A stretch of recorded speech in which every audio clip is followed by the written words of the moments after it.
ঢাকায় নিযুক্ত সৌদি আরবের রাষ্ট্রদূত ড আবদুল্লাহ জাফর বিন আবিয়া প্রধানমন্ত্রী তারেক রহমানের সঙ্গে সৌজন্য সাক্ষাৎ করেছেন।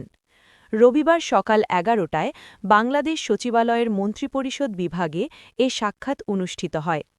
সাক্ষাৎকালে ভ্রাতৃপ্রতিম বাংলাদেশ ও সৌদি আরবের পারস্পরিক স্বার্থ সংশ্লিষ্ট বিভিন্ন বিষয় নিয়ে আলোচনা হয়। বিশেষ করে আসন্ন হজ ব্যবস্থাপনা ও দ্বিপাক্ষিক সহযোগিতা জোরদারের বিষয়ে গুরুত্বারোপ করা হয়।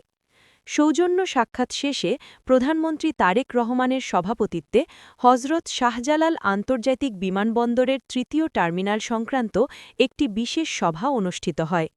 বেলা ১২টায় সচিবালয়ে প্রধানমন্ত্রীর বিশেষ সভাকক্ষে আয়োজিত এ সভায় বিমানবন্দরের তৃতীয় টার্মিনালের সার্বিক অগ্রগতি, চলমান কার্যক্রম এবং ভবিষ্যৎ প্রস্তুতি নিয়ে বিস্তারিত আলোচনা হয়।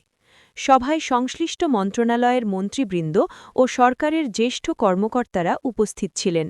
এতে দ্রুত ও কার্যকরভাবে তৃতীয় টার্মিনালের কাজ করার উপর গুরুত্ব দেওয়া হয়।